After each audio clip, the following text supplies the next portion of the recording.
It was like almost a sigh of relief. A fear came over me too, that I was like, my gosh, you're a mom for sure now. Yeah, like it's official. There's no other future except for the one that she's with you at your side always, kind of thing. And that I have to do that. Like I have to like provide for another human being forever. Oh my God, I was terrified. Hey guys, it's me, Stephanie Megan, your host of Brookville Therapy. And on this episode, I have one of my favorite people of all time, my best friend, Nina. I'm sure you've heard me talk about her a few times. I felt like it was only right to eventually introduce her to the world because I just feel like she's inspiring in a lot of ways. And Nina became a mom in the most non-traditional way ever. She obviously didn't carry her daughter for 9 months. Navigating motherhood, especially being a mother for the first time, I could only imagine it being super hard. Now added on the layer of the situation that was brought on her. So whether you are a mom or you're thinking of motherhood or you're just navigating through life, I think this episode is going to hit you in the heart. If you love this episode, please leave a review or give us some 5 stars because that helps your girl out. And if you're on YouTube, don't forget to subscribe so you can get more episodes about dating, sex, relationships, or just some fucking therapy time with your besties. After this commercial break, please enjoy this episode with my best friend, Nina. Broke girl therapy. I know, that was cracking me up, that one where you're like, that's not my underwear, by the way. I know it's not. It's like, it's actually my shorts, but I was like, but fuck. Look, I took notes. Oh my gosh. Because I'm nervous. I'm nervous too. I don't know why I'm nervous. You know, I'm a little scared. I know. We're drinking alcohol. We're having beer, just like the old days. I know, we needed to like do it like we were in our 20s. The only thing I'm missing is cigarettes. Oh, yeah. Yeah. But I can't smoke in here. No, we can't. Can I smoke in here? That was always my line. Okay. Let's just get into it. Rip the Band-Aid off. Let's do it. Oh, my God. Hi, guys. It's me, Stephanie Megan, your host of Brookville Therapy. Oh, my God. And guess the fuck what? Guess the fuck. Guess the fuck what? It's literally my best friend, Nina. Oh, my God. Wait, can I say your last name? Yeah, I guess. Nina Watson. Yeah. That's me. Yay. So we always talk about you. Like I always mention you. Yeah. But no one has never met. You've never been on the pod. Well, you have. It's been that's like an old chapter though that we don't. Let's just look far. It doesn't like count because it was like 2016, 2018 or something like that. Yeah. And then I remember we also did an episode where we got high because I was like, oh my God, I'm going to try to do an episode where I'm like stoned. Do you remember that? We did it at your apartment. It never went up because I remember in the middle of recording, I was just like, I actually don't want to do this. I can't do this. Like, this is really hard. And we just stopped. Right. And then we just like sat on your couch and just didn't even. Yeah. It never happened. And then from there, I learned to not do that. And I think I tried one more time with Joffre. Yeah. And then we ended up just stopping and eating snacks, and that episode never aired. I think I remember you telling me about that one. Yeah. That's so funny. I've learned quickly that I can't do an episode while I'm high. Yeah. No, it's never been your thing. No, I'm not like a stoner. No, you're not stoner Steph. I'm not stoner Steph. No. Which is like an alter ego when I decide to take a hit. Yes. And stoner Steph comes out to play. Yeah, just one hit, and then I'm like, okay, never mind. Yeah, and it's immediately the night is over. Yeah, exactly. I fall asleep on the couch, and it's fine. Okay, so background story. I literally have known Nina since high school, but we didn't go to high school together. Right. And we weren't even friends. I mean, we were like, okay, so we kind of ran in the same group. So I've mentioned my boyfriend, Kevin, before, my high school boyfriend. Kevin. And he went to a different high school. So, but you guys went to high school together. Yeah. And then we would all just like go to the mall. And you've always dated within that group. Sorry, that sounded. No, I dated a lot. I was a hoe. Yes. Well, this is like pre dating apps. So like people just date within their community, you know what I mean? So like of course it's just you date. No, but I dated probably too many people in that group. You did. Can we name them all? No, don't do that. Let's do. There's a few, you know? And I had a record, so. But you were like a low key hoe. Like no one like knew hoe. Because I felt like you still. I don't know, like your shit wasn't out there like that. Like you were just very like on the low. Yeah, I really tried to keep to myself with my expeditions. And that's how I've always been. I didn't really ever share my business. Yeah, you're not like blunt like that where you just like tell everyone who you've like made out with or you have a crush on. You like you don't even. I don't. How are we even friends? Because I feel like I'm like the opposite of you. I know, right? Because I'm like, I need to tell everyone my business. I know. That's why I think I'm a good listener. And so like, I love hearing about that shit. And so I just love soaking all the stuff that you say up. It's like the best. No. I love listening to you. I don't even know where to begin because this is really awkward to have you here because we talk every day. Yeah. And so just having you sit here and talk about things, I'm just like, I already know. I know. You know everything. I literally know everything about you. Yeah. Yeah. But I took notes, even though I never take notes. I don't know why I'm more nervous with someone who I'm like the most comfortable with versus someone who I like barely even know. It's just like, it's like a different role I have to take. I know. You know, the power dynamics are different here. I think maybe you're thinking more probably about what not to say and what to say kind of thing. Like, it's more of like, I know everything, so we'll stay in this lane or I'll stay in this lane or not that lane. Yeah. Yeah, because again, I am a pretty private person, not intentionally. Like, I pretty much, if people ask me questions, I'll wear my heart on my sleeve. Yeah.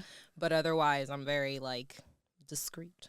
I know, like, you're really honest. Like, you're not someone who is ever, like, you don't intentionally, you're right. Like, you don't ever, like, intentionally hide or try to, like, be mysterious, but you're just not having a podcast and putting it out there for the world to hear. That might be it. Yeah. You're just kind of, like, you're more introverted than I am. And I think that's why we work so well together because, so, going back to how we met, we've known each other since high school. We didn't really become friends.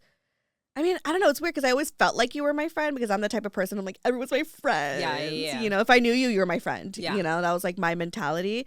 But we didn't really get close until 2016. Yeah, we had like a few of those college nights. You remember when you got like wasted in my apartment? Yes. So we would always have mutual best friends and mutual friends. Shout out to Chris Morente. And I remember Chris Morente, he was like my guy best friend at the time, and he was also your best friend. Yeah. And you were going to school at UC Irvine. Now I'm just all your business out there. Yeah, drop it all. You know, there was like a college party and all that stuff, and he's like, "Oh, come with me to like Nina's college party, whatever." And we got wasted. Like it was like it was just as we do when we're in college. Yeah, it was nice because it was at my apartment, so I felt like super safe. And then I just like woke up in a bed with all my friends. We were all in the same bed together. Just passed out. I don't know how we made it work. You know, I know. Tiny little room. I was gonna say like not even like it was like a king size bed. No. It was probably just like a full size, regular size bed. Yeah, it was tiny. But we were all just somebody smushed. Was on the floor. Maybe? Probably me. Because I probably just like, fuck it, just sit on the floor. Yeah, and then we all had breakfast afterwards. We did. Oh my God. But yeah, so I remember we got so drunk that I confessed my like love for you. I was like, I just want to be your best friend. I think you're so cool. I know we had one of those like classic girl kind of moments where we're like, I love you so much. No, I love you. I think you're cool. And like we confessed that we secretly loved each other this whole time, even though Morente was our connector. Yes. And then once you got then in 2016. When I lived in the dungeon, started the pod, that's when we started. I found out that you lived pretty close by. Yeah. And I remember making it a mission to make you my friend. Because one, it's like I just moved to LA versus Santa Clarita, even though it's like, 40 minutes away. Yeah. It still feels like a culture shock. Like my friends aren't down the street anymore like they used to be. Right. So I'm like, oh my God. But then I found out you were there. So I'm like, she's going to be my friend. I've always wanted to be her friend. And so you guys, I literally would just call Nina and be like, can I come over? And I would always say yes, of course. Yeah. Come over. And then also it was at a time. Segue. Crazy things were happening in Nina's life. I know. Crazy. Like this was like the most, again, I say 2016 is such an iconic year because, and you also became a mom. I became a mom in like a weird way. Yeah. In a beautiful way. Yes. But in a non-traditional way. Yeah. It was like a surprise, like where. Literally. Yeah. I basically adopted or I won't say adopted because adoption took a while, but I got placed with me my I was niece. gonna say fostering. Foster care was the Yeah. system. She got put into my home like literally 3 days after she was born. So I like, didn't expect it. I got a call and then and they were kind of like, "Hey, your sister is having a baby and this happened and can she be put into your home?" And I was like, I don't know, can she? And you were like 24 at 24, this time. yeah, I was 24. So imagine you guys like being 24 years old and someone hitting you up and just being like, "Look, your sibling had a baby Yeah. and they need to." Can we talk about why that was? Yeah, my sister has struggled with addiction issues since she was a teenager, but it like obviously drove a huge wedge between us. I think even before that, honestly, we were never really a very compatible sister combo. So at the time, And how much older is she than you? she's 3 years older than me. Okay. Yeah. Okay. Yeah. We're not that far apart. But like our whole childhood was like a battle basically between, because I am like type A, like goody two shoes kind of sometimes too, or at least she saw me that way. And I think generally I was like, You kind of follow the rules. You weren't, a rebel in that way. for the most part. And I think I definitely broke rules, but next to her and the things that she was dealing with, I looked like a freaking angel. Because you were just doing regular teenage stuff. I also like, so, and then also my dad was basically an alcoholic. My dad's alcoholic. And there was even like years in high school where I like didn't drink. I didn't even cuss at some points in high school. Like I made like this weird thing to be like, I'm not going to cuss. I'm not even going to cuss. I'm going to be super self-control. Pure. Yeah, I was like trying to really just, I think I was trying to control all the aspects of my life that I could because I saw so much things that are out of control, I think. But anyways, so we weren't speaking at the time. And then I kind of found out she was pregnant probably like 2 months before she was going to Holy fuck. give birth. Yeah. And what was that thought? Like, did you think like that you would probably have to take in your niece? I had that thought. It was kind of like in the back of my head. And I had even, at the time I was living with my best friend, Kelsey. That was the other thing. I had a roommate and we were friends since college. And I kind of I remember having that conversation with her and also with my boyfriend too. Just that I was like, how is this going to work? Because, someone who I knew she had probably been using still. And I just was kind of like, how, or at least I knew at the very least she couldn't support herself. She didn't have a job. It was like very difficult time. She was living in my grandma's couch, and that's no shade. I was living on the couch a few years back before that too. So, but she just was at not at a place where she could support herself, let alone a child. So I kind of thought in the back of my head, I was like, maybe. And then I was like, no. In my head, I had a job. I was stable. I kind of just thought, okay, this is my moment to get over any kind of thing that had gone on and just to try to be as supportive as possible. Yeah. And I was kind of thinking like, okay, maybe I'll just be able to like contribute some money to get her set up somewhere. And like she would hopefully. Maybe this would be like her thing where she gets clean because she needs to now provide. And so it would like be this life-changing moment for her. Yes, that was like, I think in my head, the best case scenario. But I also am a huge realist at the same time. And I knew that if my own father, who I love my dad, like, and he left because of like how bad it got for him, I knew that kids aren't the reason that people get clean. Kids can never make, right, because their it has parents to be, get clean. Yeah, there's been so many years and years of kids who have been hurt by their parents who have been, using or have become addicts. And so I just knew that it was a long shot that she would get clean for this reason. But I don't think there was that part of me that was just like, I'm not qualified. Right. Yeah. Why would you're they like ask 24. Me? You're like, what the fuck? Yeah. My life was there was a lot of good things happening. I was like just starting on my career, but I also was like a hot mess as a 24-year-old you're supposed to be, right? Like I kind of was just like, ugh. But compared to, I think, the rest of my family, I was stable. Yeah. So. Yeah, because there wouldn't be anybody else to go to because, like your dad is one thing. And then also like you lost your mom at a young age too. Yeah, my mom passed away when I was 18, and I think that was also the other reason why I kind of felt like Obligated. yeah, like I knew that the women in my family have always been like very dutiful almost, where it's like they're the ones that show up, like the women in my family, like the strong people, you know. Yeah. And I was like, okay, this is my moment to fulfill my obligation to that like legacy of like strong women that like do it even if it's hard. Yeah. And that's just what I was thinking. I was just like, okay, if, you know, that happens, sure. And then, yeah, she like was born, I think it was like a Friday night, and I got the call. I was like literally working a night shift at a bar as a host. Yeah. Shout out to the Black Cat. That was a Black Cat. And I was working also like a full-time job on a documentary, and I just, you know, got the call from my grandma that she was born. My daughter now was born. And I like left work early and rushed to the hospital, and, you know, I saw my sister, and again, I was like, I just knew as like when I held her too that I was, whatever it was, that I was like gonna be of support. Like, yeah, I knew you knew that you were gonna have to step up one way or another. Yeah, like I literally was like, this is a weight I'm gonna have to carry now. Like this is something I'm gonna have to carry, and I didn't know how. And then fast forward like 24 hours later, I get a call. You know, they found something in my sister's system, and oh fuck yeah. Yeah, was it in can we say Lily's name? Lily. I guess so.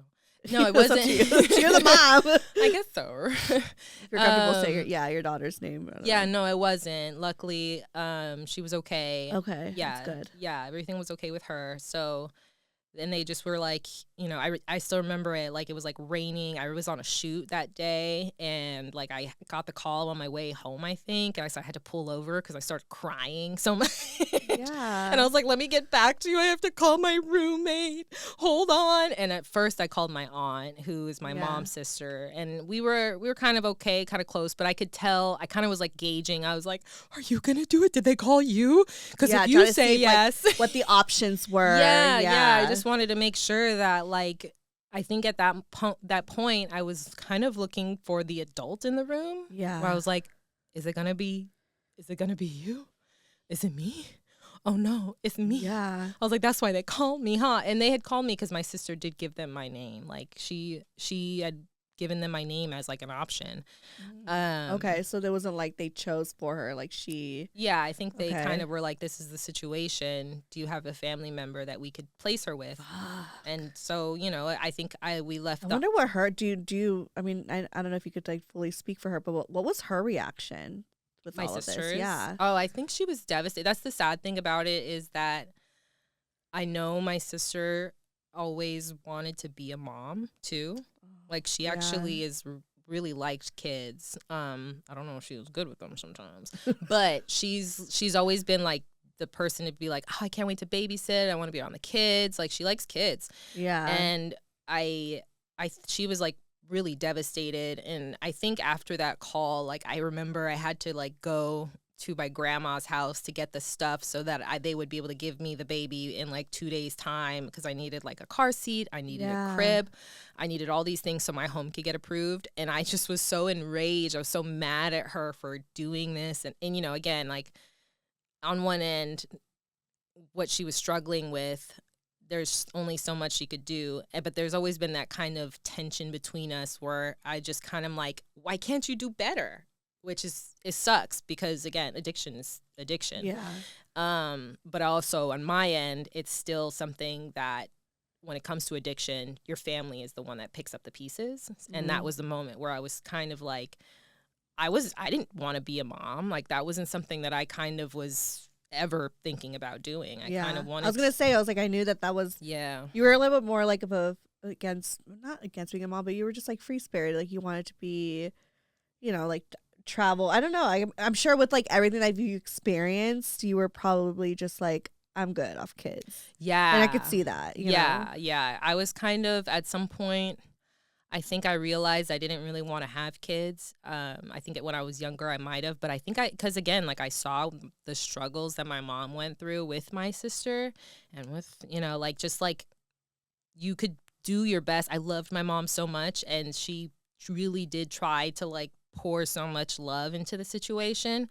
but it was like a time and time again thing where it was just like, love can't fix this kind of thing. Yeah. And she was also religious. God couldn't fix it. There was like so many things that I saw, like, I was just like, well, what are the chances? I'm probably gonna lose. Probably gonna lose. So, and I also felt like I think I've talked to you before about this, just like I was on this track to try to be really successful because it was what I thought my journey was in life. Like I was like, oh, I'm gonna be the boss that the women who had just sacrificed everything for, like, was supposed to make. And I felt I was like really ambitious, and I knew that women generally, if they have kids, they lose years. Like men that doesn't happen to, but women, you're out for, you just don't see as many successful women with kids. It happens sometimes, but it's really hard. It's hard. Yeah. So hard. So that wasn't what I was about to do.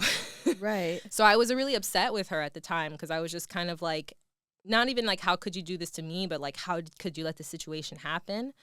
But she was really upset, and it just was another add-on to the list of fights that we had. Yeah. Sure. So then once you get that call, you get all the like supplies for the baby. How did you get Lily? Like what was that? Like paint the picture. I know, like, it was so weird. The foster because it's system just like is so weird, guys. Yeah. Like, it's so weird. Yeah, they basically did an emergency placement where they came into my home, which was hilarious because like I was living like the girl bachelor, Yeah, 24-year-old. Like, yeah, things were a mess. Chemicals wherever they were. Yeah. There might have been some substances somewhere in the apartment. Marijuana. Marijuana. So I just kind of like literally swept through the apartment, tried to get everything in order. They came through and they were like, okay, you have to fix this, fix that. This, like there's just a long list of things that I had to do in order to have her placed with me. But because it was an emergency placement, they gave her to me, and then they just kept following up to like make sure I did the things that I was supposed to do. And that like began a long relationship with the Department of Children and Family Services. Oh my God. Wait, so what were like some of the things that you had to do to change? Because no one ever really thinks about that, right? Like I'm sure there's probably a bunch of things. Yeah, like that was so random that you're like, what? I know. I was just looking at the paperwork too. I had to first all the people who were going to be around had to go and get fingerprinted. I got fingerprinted. Yeah, I found your paperwork. You did? Oh my God. No crimes. No crimes. We're good. Good, sis. Yeah. Good. Clean record. That's my girl. Just kidding. It's okay if you have a record. It's hang out you. No judgment. Yeah. I know. Yeah. Yeah, I had to do that. Was one of those things. And then I also had to earthquake proof. Like the TV had to be strapped to the wall because nothing could tip over. Yeah. I had to move all of the cleaning supplies, anything with chemicals in it, to a high shelf or somewhere was locked. It's like, do regular moms that don't have to go through this like have to do that? Like that's crazy. I don't think so. I think they just make sure you have a car seat when you leave. They just like let you take off. Like that's why. Like it was very invasive kind of situation where I you remember your maybe you had this thing where your parents were like afraid of CPS coming to your house or something. Right. And like I had CPS in my house all the time, and it was just I think it was weird. It was almost like I was preparing for this moment. Like little baby Christina moved up there. I said my government name. Was moving towards that point, and I kind of locked in and just did everything that I was supposed to do. I had my bicycle that I had to take down off the wall. And replace it for a crib. Got to put a crib in there, and the bike can't fall on the baby's head, so valid. Had to do that. And they just checked. Also, I remember they like switched on the water to make sure I had hot water and heat and all these other things, and that was it. Yeah. And then what was that adjustment? Just from like, cause before someone becomes a mom, like they usually have like 9 months to prepare, like, obviously with everything in the house, but just to even mentally prepare for that. Yeah. So like, what was that shift?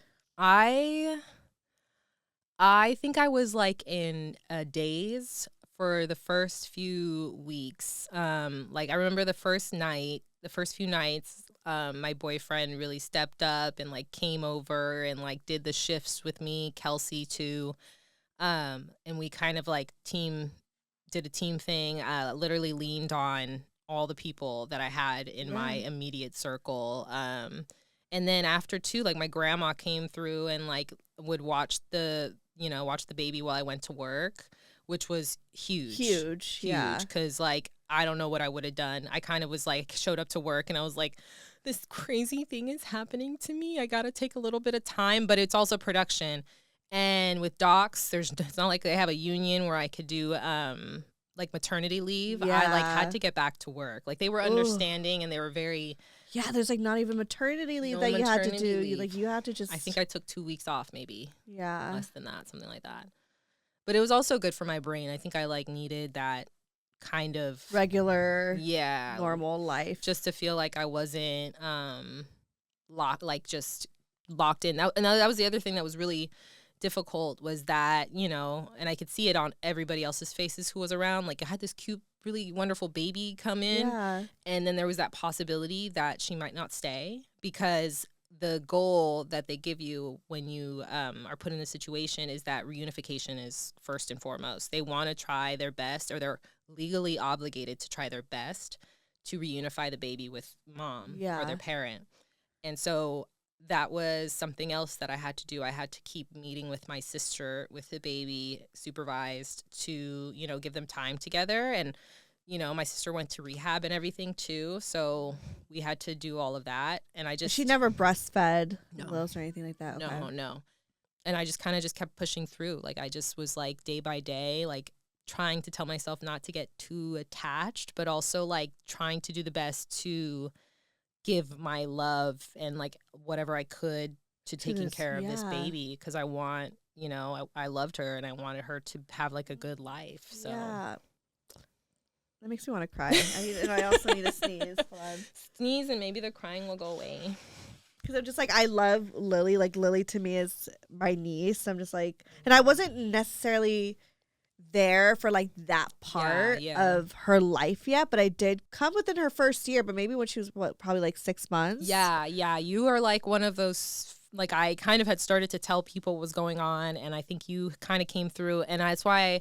And I love kids, so it's just like, yes, so great, because you start to see, and I think other moms go through this too. You'll start to see kind of your friends, especially ones that don't have kids, they're kind of like still living their life as they should. And you're not going out to bars anymore. You're not like out till 2. I wasn't doing that anymore. So I started to see like some of my other friends kind of pull back, which I understood. But you were like, "Can I come over?" And I was like, "Yes." Are you sure I have a baby? With, like, you and your baby? Yeah. I was like, "There's a baby here, though. They're kind of just staring at us." I know. We would just keep her, like on her little swing or her little thing. And we would just be talking and gossiping about boys or like whatever, or work or whatever it was. Like when I think of like the early years of Brocal Therapy, like that was that. Yeah. Even though it wasn't a podcast at the time, but it was like so much of like what was happening in my life was like around then, and just like Lily being a baby and just like sitting there and being like, she has no idea what we're saying, but out here just being like, suck a dick and da da da da. And now she like calls us out and we can't say anything around her because she'll like repeat it, so and she's 9 now. 9 years ago now. Crazy. Yeah. If you could like think of any advice to like that version of Nina, like what would you tell her? I just think I would tell myself that everything was gonna be okay, but I think I'm also really good at that. I'm not like an immediate thinker. Yeah, you're a Virgo, so you're very like, you think it through. Yeah, and I think I also, in a tragic sense, I had gone through so much at that point with losing my mom that like I think when you just lose, like I lost my main anchor. Yeah. And once that happened, I was like, well, anything can happen. And like, I'll just see another day. Yeah. And so I just I think I would just tell myself that, just to be like, I think I would tell myself actually that this is going to take a lot longer than you thought. I would say that. Yeah. Because they came through with this little paper that was like, okay, in 3 months, this court date will happen. In 6 months, this next one will happen. And then after this point, they'll stop trying to reunify, which is eventually what happened with my sister. Yeah. but it took 3 years before I was for them to decide if to unify. Wow. for me to be able to adopt her officially. Oh, wow. Yeah, it was. I think I even remember again. I remember that call too, where they finally were like, "Okay, we're going to move forward with the adoption. We're not going to try to do placement again with parent," which again was such a. It was like almost a sigh of relief. A fear came over me too. That I was like, oh my gosh, you're a mom for sure now. Yeah, like it's official. There's no other future except for the one that she's with you at your side always, kind of thing. And that I have to do that. Like I have to provide for another human being forever was kind of, but yeah, I think I would just. That's so scary. Like, were you scared? Oh my God, I was terrified. Like, that's so scary. Yeah, I kind of did this thing where I went into the arts because, I think that was the other thing about not having kids. Oh yeah, like a violin lesson. I remember. Yeah, well, I just was like, okay, I'm gonna, all of our friends went into nursing or some kind of safe medical background. High school friends that we grew up with. Shout out, I'm gonna need that really soon, guys. Yeah. I need a little doctor nurse, please. Yeah. Which is great, but I think me and you, we took that gamble and we're like, oh, we're gonna go and do these risky art careers, which in that community is kind of like, but you're gonna be broke. Right. Which is the gamble. We were, yeah. Yeah, and I decided to do that. I was more broken than you. I always felt like you got it together because you were able to afford an apartment with a roommate. That's how broke I was. I know. I think about that too. It was all a looks thing because by that time I had kind of channeled my money. I got money from my mom passing away too, which I always want to be honest about because usually if somebody is doing okay in this city, it's because they got a little cushion somewhere. Yeah. And I think that was that for me. I had some cushion because I was working 2 jobs too, but one of them wasn't paying me anything. And I think that was the scary part was that now I had to really make money. Yeah. Before I could mess around and kind of figure it out. Yeah, I'd be like, whatever, maybe I just won't eat today. That's fine. But it's but now you got a kid and you're like, this kid needs to eat. Yes, and when they're 16, they might want a car or they're going to need a college fund and they're going to need this and they're going to need that. Or, I got to financially support a person forever. And that was pretty a daunting feeling at first, but then it quickly kind of went down to my stomach and out of me.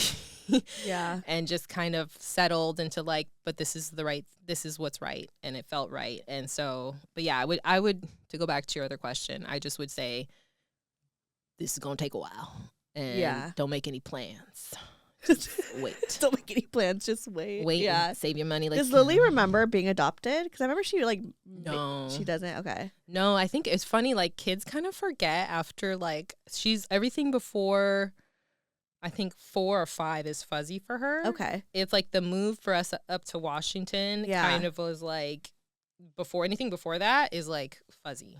Yeah, because I remember we were eating at Rafi's in Glendale, and she was just like, oh, we went here after I got adopted. And I remember Brian was like, does she know that she was adopted? Yeah. She knows the story? Yeah. So yeah, how do you just explain that to her? Because I feel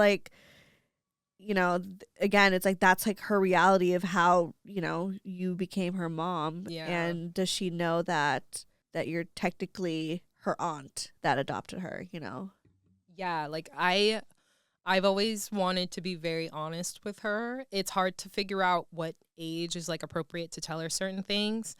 But my goal was to not ever have her feel we betrayed her in that kind of way. Because I think I feel I've seen that a lot. I also, again, I know you haven't watched it, but Sopranos, there's this one character, guys. I know you keep telling me to watch Sopranos. I keep telling you to watch Sopranos, but there's this character, Paulie, he finds out that his aunt is his mom, or his aunt is his mom, and his mom is his aunt. And or when people find out that their sister was actually their mom, and they had their sister had them, and there was was it Jack Nicholson?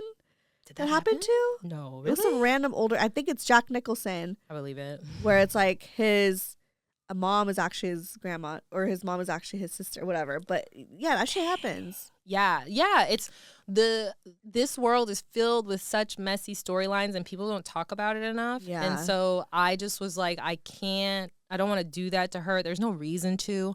I don't have anything I need to be Yeah. ashamed of. And if I do, then like I should be able to share that with her so that she could even understand what shame is, you Right. know? Yeah. I've always told her, you know, I'm your aunt. That she's been with me since, you know, the day she left the hospital, and that I tell her even about my sister. You know, I try to keep our relationship out of it. She does know that it's tense, but I kind of just always let her know that so far she's starting to understand what addiction is now. Mm. I kind of explained it to her growing up that she just dealt with kind of being sick Oh, in a way. Yeah. And that because of it, she wasn't able to take care of her. But I always try to tell her, like, one of the reasons why she doesn't really like me is because, like, she wishes she could have done this. And that's the thing I try to also not do is bash my sister as best I could. Because there's been times in my life where I have verbally said how much disdain and hate, I used to use the word hate for my sister I had. And now I I don't feel that way. I've moved past that like anger and frustration, Yeah. I think. And I don't want to pass it on to her either. Yeah. So I think, and now it's and really for her interesting. to kind of decipher those feelings herself, like how Yeah. she feels about her and what that relationship without it feeling so tainted or feel like she needs some sort of loyalty to you, Yes. you know? Yeah. And at this age, she's like super loyal. Like She's kids, loyal loyal. as fuck. She's loyal. To the point where she's like jealous as fuck. She acts like a little. Oh my gosh. She's like, you're talking to that other kid. Yeah, like, don't even look at that other kid, mom. Like, yeah. Yeah, like she's like, you're all mine. Yes, and so she's just kind of like, well, you don't like her. And like, she saw us get into a fight once, and it was really interesting because it was like it was when I was in LA, and it's almost She like was so young. so young. That's how you know it's like, dang, just like one fight. how much it could like taint. And not to like put that on you, but like a little bit of traumatize them, you know? No, it's true. Like and I think most of us can remember those really bad fights that happened when we were kids. If our parents fought, or if like maybe you saw an adults fighting around you, or something just like where you knew it was wrong, you know? Yeah, if it was all of a sudden the people who I love are like enraged. Yeah. Like adult rage is really something for like a kid, and I think it stuck with her. And I, that was probably like one of my biggest regrets is that something like that happened. And I felt like it took a long time to just try to talk her out of like that idea that had anything to do with her. And, what did she think what was happening? She just knew that I think it was really funny. She just actually used to say like, why don't you like her, Mom? Yeah, like she kind of give you a shit. Yeah, and it's just like, and I would just say, like, we're sisters. Our relationship is really complicated, but it doesn't have anything to do with you. Yeah, like that's her. It's between you and your sister. And yeah, and it's been coming out lately a lot. Like she even recently, I think even today, she was like asking me questions. Naturally, I feel like this is the age when it starts to happen. But I've been telling her like we'll try to get the relationship going so that, because I want them to get to know each other without me, without my influence. Right. Because that's not her baggage. Does she want to like see her mom? Because I know that she hasn't been able to see her, right? Yeah. My grandmother passed away in 2020, right as the pandemic was kicking up. And I also moved to Washington. And then after that, I just didn't really hear from my sister again. And I kind of was doing that thing where I was like, oh, I'll wait for her to reach out to me. But then she just didn't. And I think we maybe had contact a few times throughout like the next few years, but very like maybe a few messages. But yeah, she wants to get to know her. I could see it now. Yeah, she definitely she's expressing interest of like, I want to I want to talk to my mom. Yeah, she's seeing. But like you're her. How does she like kind of differentiate the two of you? Because it's like that's her biological mom, but that's like your mom. How does she go about it? Does she say like my first mom, my second mom? Like what does she? Yeah, I refer to her as mom. Like I call my sister mom to hers because I think that's like what makes sense. Yeah. But she always calls me mom too. Yeah. And it's kind of like she just has two moms. Yeah. And which is okay. Yeah, I don't feel but like at least she knows in her head the difference. Like, okay, this one gave birth to me versus this one, adopted me. Yeah, like exactly. I used to actually like I call my grandmother, my mom's mom. And Mm. so, but I guess my way differentiating the two of them was I call like my actual mother like mommy. Yeah. Like I don't ever call her mom because mom Oh. is my grandma. Oh, So like till this wow. day, I won't call her mom. Why did you call your grandma mom though? That's just what they. She just said to call me mom. Yeah, I have a whole. I feel like my grandma didn't want to feel like a grandma. I respect that. She was just like, "No, just call me mom." Like I'm And too I young think, for that. yeah, like, and I think it just everyone did it. Like I don't know, even my cousins like will be like, "Oh yeah, mom," and that's our grandma. So everyone just called her mom. Oh, I like that. And so, but I've never called my own mother mom Okay. because to me it's like two different names. But Yeah. that's just what I guess what we grew up doing. Yeah. No, that makes sense. Yeah, because again, you can give yourself any title you want. I know. Yeah, and I think, yeah, she's definitely we just kind of do the mom thing, like it's just two moms, and she kind of knows when I'm talking to her. It's really strange because I sometimes think I'm like, do I have to clarify? But as soon as I say, oh yeah, that's mom actually did that, she was just already knows. It's Okay. really strange. So she's understanding the difference. Yeah, and it's almost like because that was the universe she was born into, it just is. It just is. It Yeah. doesn't feel like, oh my God, Do it it. doesn't feel like abnormal to her or like different.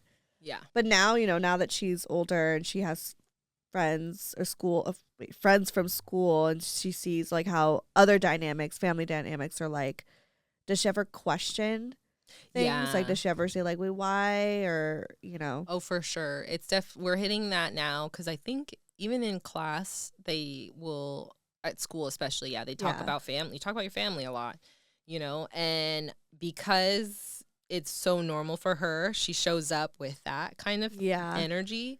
And I'm pretty sure I'm getting the sense that kids around her are like, what? Your aunt is your mom? Like, what? Like, whoa, that's weird. And now she's realizing, oh, that's different. Yeah. Since Lily has like been expressing that she kind of wants to talk to her mom, like, is that something that is going to be in the near future? Because I know you didn't tell me this, so this is news to me. Oh, I didn't tell you that? No. Oh my gosh, I thought I did. Yeah, I think I actually, I'm pretty sure my plan is to reach out to her myself first and try to figure out a good way to catch up and set the tone and just check in to make sure things are, safe and okay. And then after that, if I'm sure, I think my sister will want to do that. Yeah. Then, just move forward that way. What's like something motherhood has taught you? I think like it's really probably cliche, but it really is like a patience thing. I recognize that every moment that I'm passing on like my tense energy, which can happen, I could get very anxious about stuff, or again, my control comes through where I'm just like, oh, this isn't supposed to be this way. This isn't good enough, or that way is something. I really am trying to relax. I feel like that's something Brian is gonna have to like learn, because I feel like I could be a pretty patient person, but Brian I think is a little bit more like impatient. Yeah. But also, I don't know, but also I'm very impulsive. Yeah. So am I a patient person? I'm patient to a certain extent. I can be patient with people. I've never really seen you be impatient except for like maybe on a shoot, but like because things gotta move. Right. But I think, you're a really chill person. Like, and I think that's why I like to be around you. I generally like to be around people who are not like me. Like, I think you're very chill and calm. Thank you. Like, you're kind of the epitome. I know you. It is fun. We always talk about this because we as we all do, you deal with anxiety, whatever. But not to throw Brian and Kelsey under the bus, I love them so much. Kelsey's also a friend. Like, they're the type when they're anxious, it's like, how do I explain? Like, they wear it on their faces. They wear it on their faces. They wear it in their aura. They it's like they will let you know, and you know what's up. But like, it's very like obvious. And I think our anxiety is very masked. Yeah. I feel like we could definitely try to like mask it and like actually seem like we're okay. But we're like crumbling inside. Yeah. But I do think I'm a bit more impulsive. Like, I could be very impulsive when I am anxious, because I could go like, okay, boom, gotta do what we gotta do. Yeah. But you will like sit through it and really think about it and think it through. Yeah. I have like that delayed reaction to stuff. Yeah. Even I think this whole situation with becoming a mom, I like took probably 6 years to be like, damn, that's crazy. That's really crazy. You're bitch. like, holy shit. Oh my God, what did you do? You were 24. Right, like right. when I'm It like 30. finally hit you. Yeah. I'm like a late, like, oh wow. Yeah. What? You're like, that was very traumatic. Why'd you do that? Yeah. I know. Like, I remember thinking, you know, back when I was like 24, 25 and just seeing you go through that and just putting myself in that position. And like, if that would have happened to me, like, would I have done what you've done? Yeah. Maybe I'm a bitch, but I don't think I would have. No, I think. I mean, now I 1000%. Yeah. But where I was at that time, Yeah. it wouldn't, I don't even think I would be an option. I you think like know? it's so funny because I think that that's the thing that I usually see on people's faces when I tell them what's gone on. Yeah. It's kind of like that thing where it's like same thing that happens with like death or all these other things. You kind of all of a sudden you see it like the option in front of you and you're like, would I do that? And it's so funny to me because I'm just kind of like, I did it and I was like, wouldn't everybody do this? And then I'm like, oh shit, no, wait, no, oh. Maybe not at that time of my life. No, yeah. You know, I mean, it would have, but I don't know. Now that I look back, I'm like, would have, but maybe because I'm coming from like a point now where I would 1000% do that. Yeah. But where I was at 24 and 25, I'm like, yeah, I wasn't capable. I wouldn't have been. I don't know. Maybe I would have. I don't know. I don't think I would have done it. I don't think I would have done it. I don't think I would have done it. It might. I think whatever choice you would have made, I think you could do anything. Because I think you're amazing. But but knowing who I was back then, who just like loved my camo crushes, lived in my little $500 dungeon, was so bad with money, was like severely in debt, could barely keep a job and a man, like barely getting by. It would have been rough. I would have really looked at foster care and all that stuff as like a better option for them because I just would not be able. I would have had the heart obviously to give the baby some love, but I wouldn't have had the resources to be able to provide. Yeah, no, I mean, you know, I will say like something that happened that really I think messed me up probably more so than that situation because again, I feel so much love and I feel really good where I'm at now. But as you know, like my sister had another kid and I had to make because like I was single at the time. I was struggling and I had to make a really hard choice to say that I couldn't take him in. Yeah. Because one kid was already making me feel like I had no battery. Yeah. Because I was like, it was just a wild time for me. Yeah.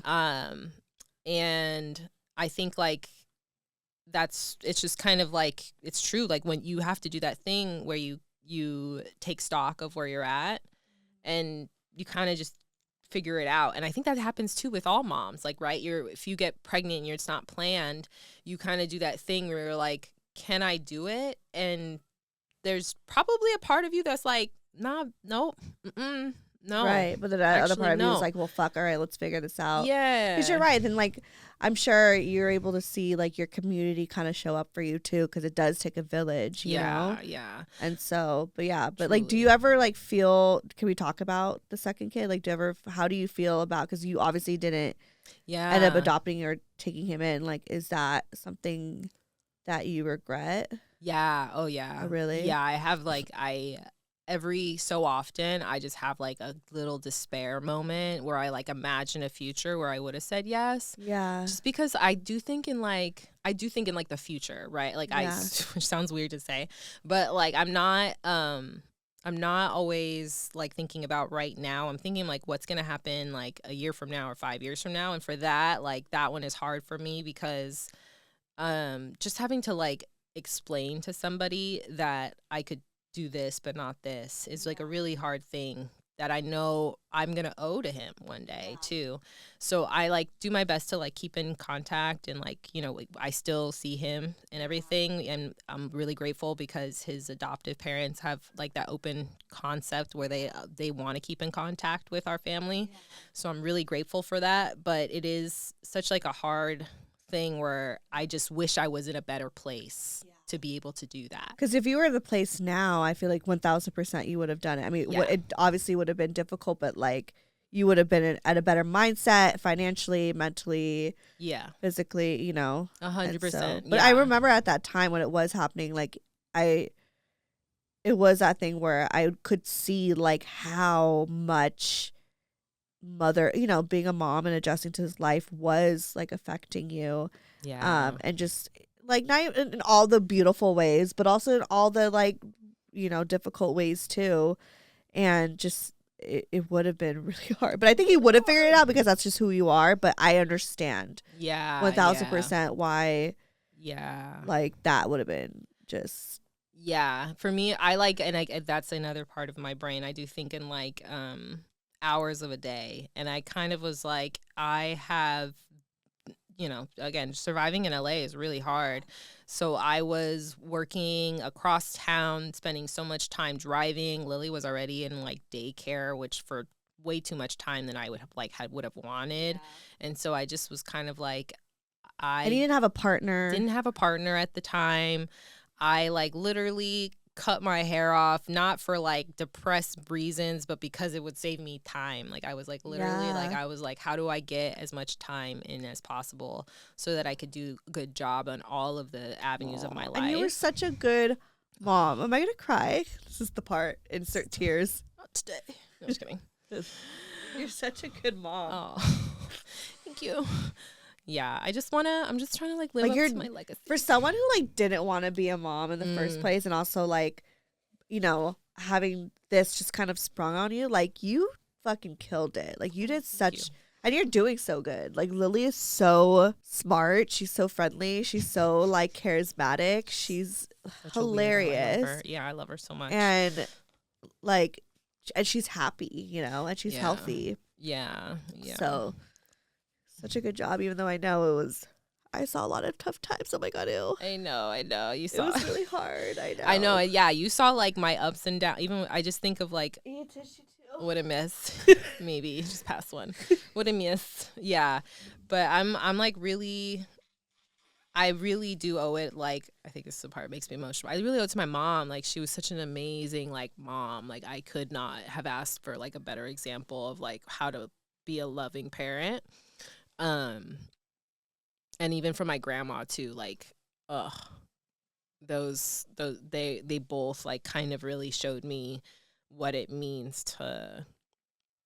They both had different ways of loving, and I kind of tried to bottle up their versions of it and like really just pass it down because like that's what she deserves. Like she really deserves to get that kind of love that I got, and like I feel like all kids deserve that. And really she's like so like loved, and and not just like with her, like with I know Larry's family is also like stepped up, and they're such a huge part of her life, and like all of us, we always laugh for just like because she's like the only kid, or just like she has so many adult like friends because all of us have really like have been there from the beginning and stuff. And I know I have so many really, it's again, like I feel like I did something right because I had such a good community around me when she came through and, was born, and like people who were just so kind and like, and again, my friends, oh my God, my friends, you and Kelsey and Sasha and like Jesse too. And like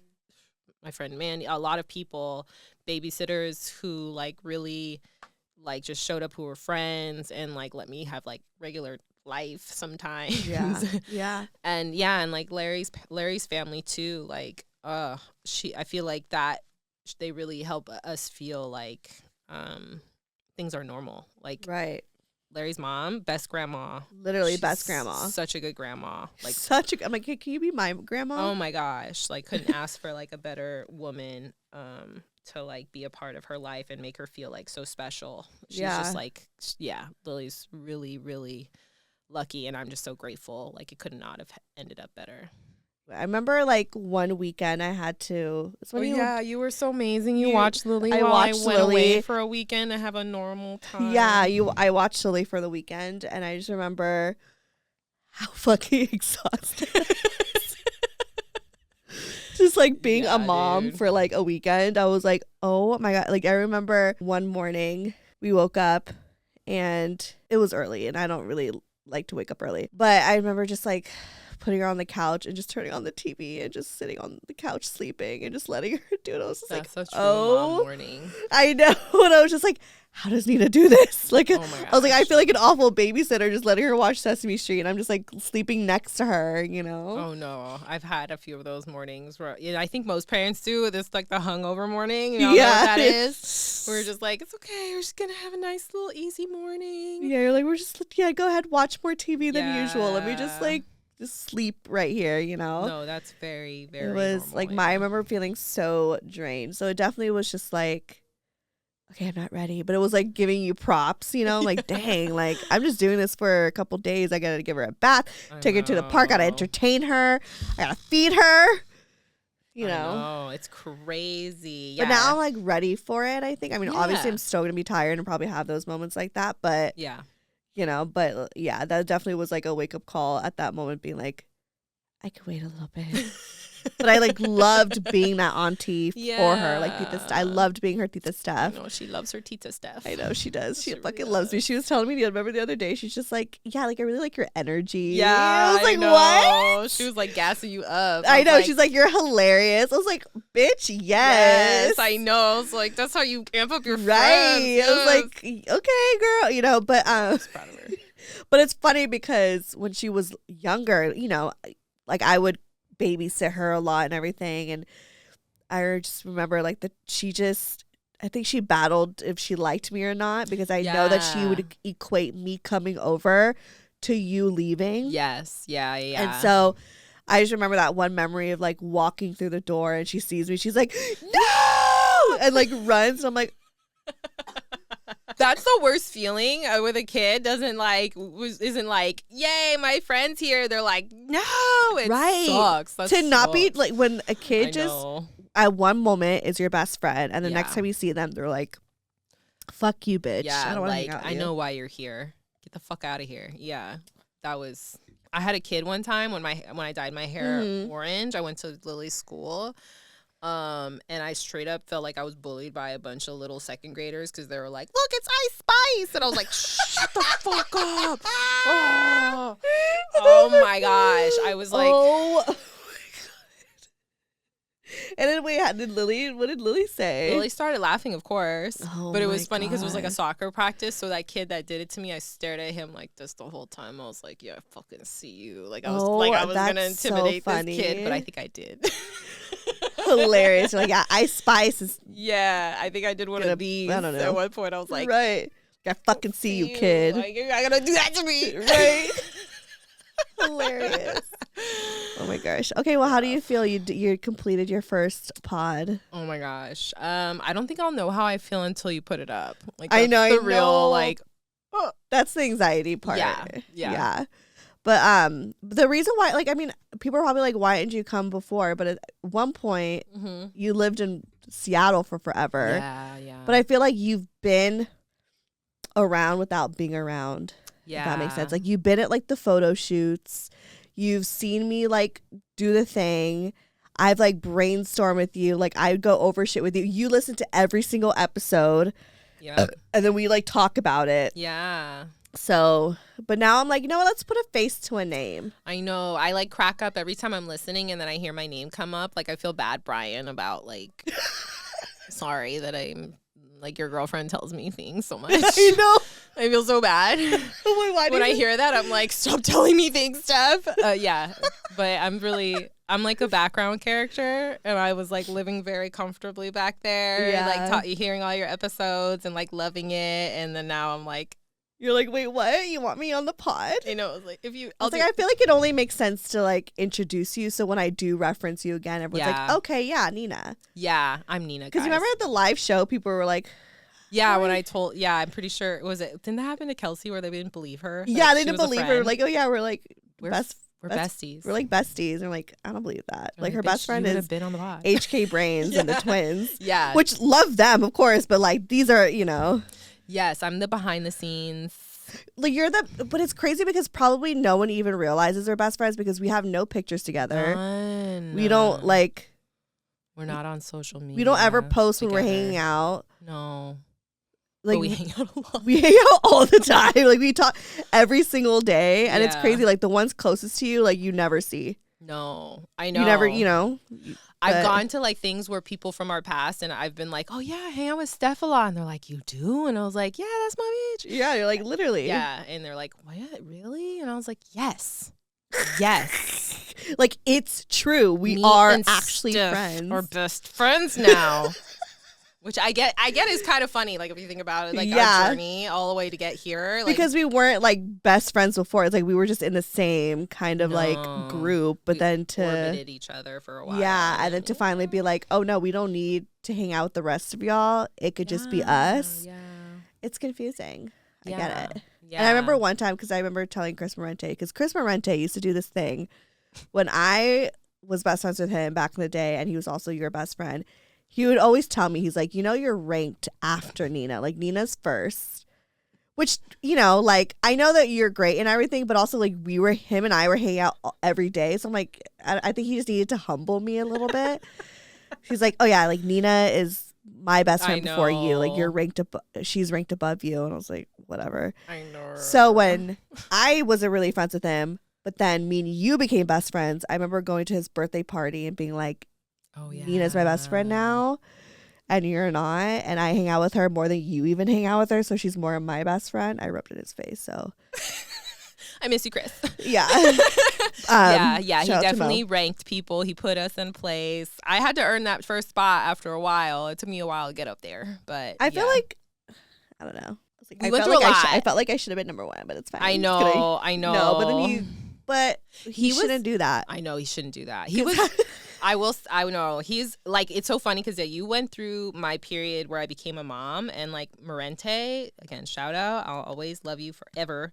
He was there when my mom died, and that was like that's like a huge. He was like my guy. Like he literally saw me crying more probably than anybody else did. So which was like, okay, it's not a funny story, but just to like kind of tie in our friendship and like, because I remember, like, I think it was your mom was in the hospital, and you were dating Alan, who was, sorry guys, I know it's like past time, but whatever.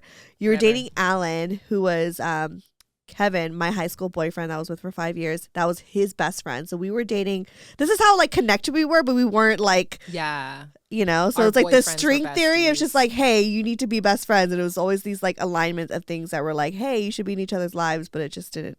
Yeah. You know. Yeah. But so at that time, you know, I know that your mom was in the hospital. You're going through a lot, and you were with Alan. I don't think I was with Alan at that time. I was with Alan after my mom passed. Oh, so then you were at Kevin's house, but I remember you were at Kevin's house with Alan. Yes, I was in a math class with them both before. I started okay, dating. So that's what it was. So maybe that's what kind of ignited.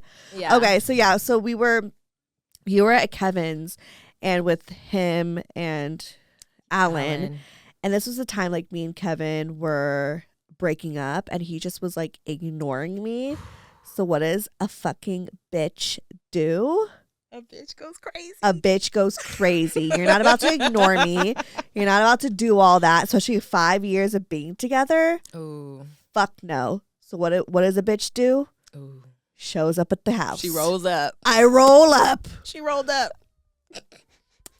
And they're leaving the house. It was you and the guys. Yeah. And I'm like, what the? And I just started cussing, not because of you. It like you had nothing to do. You were just there. But I was just why is he answering my call?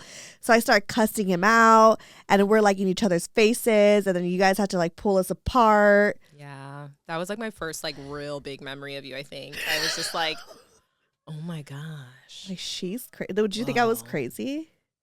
Probably, maybe a little bit.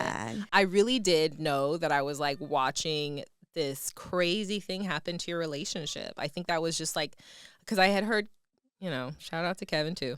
I heard him talk about you a lot. I was friends with Kevin at that point. Yeah. You were more friends with him than you were with me. So you're getting his side of things. Yeah. Yes, I had heard all of the side of that story. But again, I was like, I try not to judge anybody because I'm messy. Myself is very messy.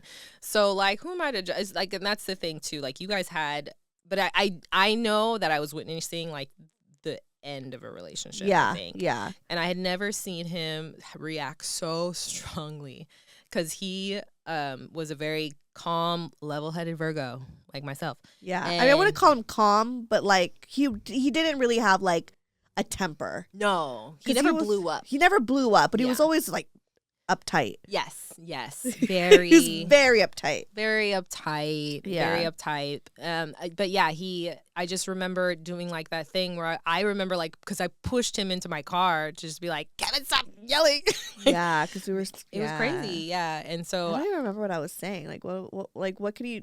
I don't remember either. He was so mad at you and you were so mad at him. It was so like, but I think at the time, yeah, it was just so confusing for him. And I just remember just feeling so bad about this situation. Yeah. I just was like, dang, this is crazy. And I just also, but I was like, you only see so many people like camp out in front of someone's house like that. You're like, that's pretty juicy. I was like, and shit. I would honestly, I would never do this now, but like we've grown. This is my first like love breakups, and I'm very young, so I don't know how to manage my emotions.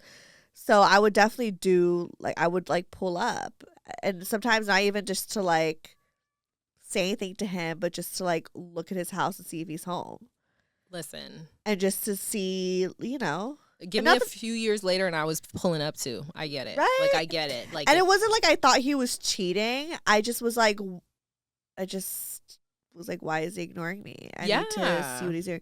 Or sometimes I would like want to drop. I remember I went with Lena. I was like, come with me to like drive to Kevin's house. Like, I just need to like see. And so we get there and I'm like, I have a note that I really want to like give to him, and I really want to drop off this note, and she just like talked me out of it. She's like, Steph, that's a good friend. I know that was a good friend. She's just like, you don't like, this is crazy. Do this. But yeah. I also was like this like a bit of hopeless romantic in a sense of like, I gotta fight for our love. Like I love him and I gotta like fight for it. I gotta make it right. And yeah, I think that just wasn't the way that you're supposed to do it, Yeah, I think, and you said it before, like he was really down for you, and I think at that point he was pulling away, and I could sense. I think you've just felt it, like he was pulling away from you, and I think what else would that induce except for panic, Exactly, like, and I was in full blown panic. Yeah. It's like the things were changing, and you guys were like meshed together. We were always together. Always. Like it was Kevin and Steph. Like we went everywhere together. We did everything together. Your lives were so intertwined. Like you did at such a young age. Like that's so young to be like so attached to the hip like that. You know. And I had never had anything like that. No one has. I was like I feel like we were kind of that first couple at that time that really, was so in love, and so it was almost like very mature of a relationship, even though it wasn't, because it's not like we talked about bills or anything like that. But it was Kevin. But Kevin was pretty mature, and I know you were too. But like it was just very like it was a very like people were like, you guys are definitely gonna get married. Like people really, it was like very like Justin Brittany. Yeah, you know what I Kevin mean? Where it's just like yeah. So, and I feel like because how much we were so like codependent with each other and how much I relied on him, that I definitely from the breakup learned the value of like independence, because I like don't it just wasn't healthy, so yeah. I mean, again, like it's not like you were set up for success, because I know he covered you a lot for stuff, so he paid for everything. Yeah, he was rich. Yeah. Or he just like was upper middle class. Listen, he was richer than the rest of us. He was. Yeah. Rich, And great with money. So good with money. On paper, he was like fantastic, you know. Yeah, but yeah.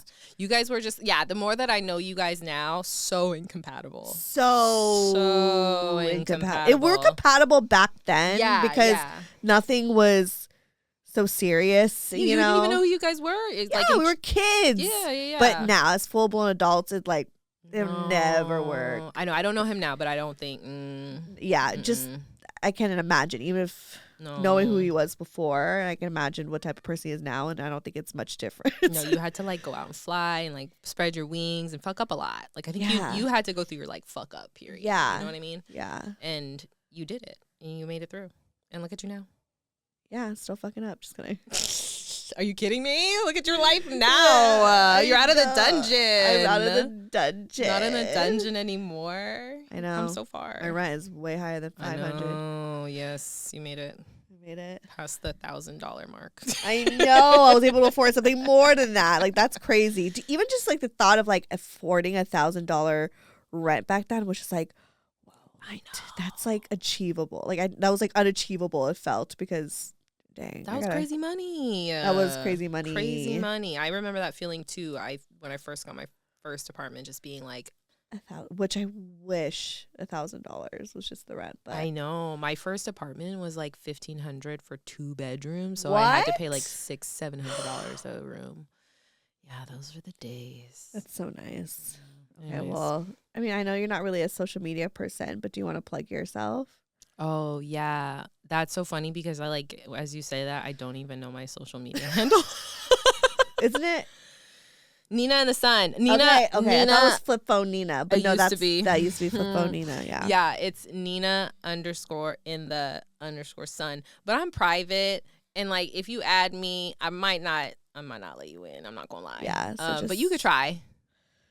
Yeah, you could try. You could try to find. There's no photos of us anywhere. Oh, I know. So yeah, don't follow her, but just like support from afar, show love. Yeah, I will. Maybe I'll like put up some old pictures of us or something as a treat. Yeah, and so follow me, Stephanie Megan, or go to brocotherapy.com. All that shit is there. Okay, love you guys. Bye. Love you guys too. Bye. Love you guys Love too. you guys Bye. so much. Bye. Oh, yay. Yay. Broke girl therapy.